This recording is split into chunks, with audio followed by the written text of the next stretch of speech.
এবারের teachers data এত ভালো কাটবে আমি ভাবতেই পারিনি।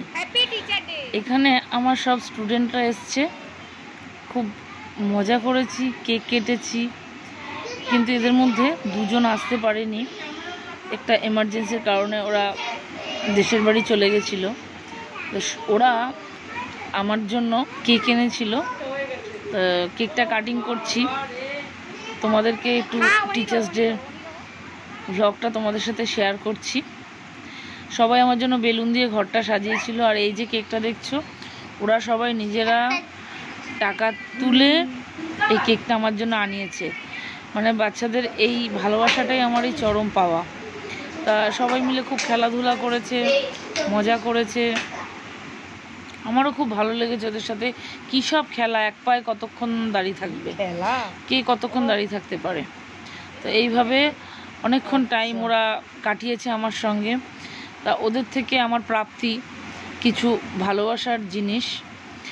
তারপরে ফ্রেমে বন্দি করলাম এই ছবিগুলো। এর পরে সেলিব্রেশনটা হচ্ছে ডান্স ক্লাসে, আগেরটা ছিল আমার বাড়িতে, আর এটা হচ্ছে ডান্স ক্লাসে। তো আমি একসঙ্গেই তোমাদের সাথে দুটো সেলিব্রেশনই শেয়ার করে দিচ্ছি।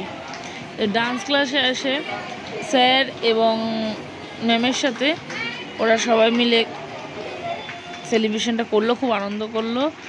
ম্যাম আর স্যার কেক কাটলেন, তারপরে ছোটদেরকে খাইয়ে দিচ্ছে। এইভাবেই আমরা প্রত্যেক বছর টিচার্স ডে সেলিব্রেশন করে থাকি। তো তাই আজকে দুটো ভ্লগই একসঙ্গে দেখিয়ে দিলাম, ছোট ছোট ভিডিও। এই কেক দুটো অর্ডার করা হয়েছিল, আর এই কচিকাচারা সবাই ছোট বড়রা মিশিয়ে একটু আন্টিকে আনন্দ দিল, তাদের মনের মতো করে একটু নাচ পরিবেশন করলো। সবারটা তো তুলে ধরা সম্ভব হয়নি, তাই দু একজনেরটাই তোমাদের সাথে শেয়ার করছি। তো এইভাবেই টিচার্স ডে সেলিব্রেশন করা হলো আমার বাড়িতে এবং অনন্যা ডান্স ক্লাসে।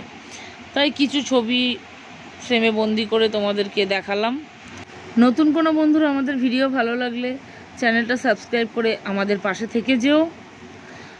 আর সব শেষে এই টিচারের সাথে একটা ছবি দিলাম, স্যারের সাথেও ছবি দিলাম।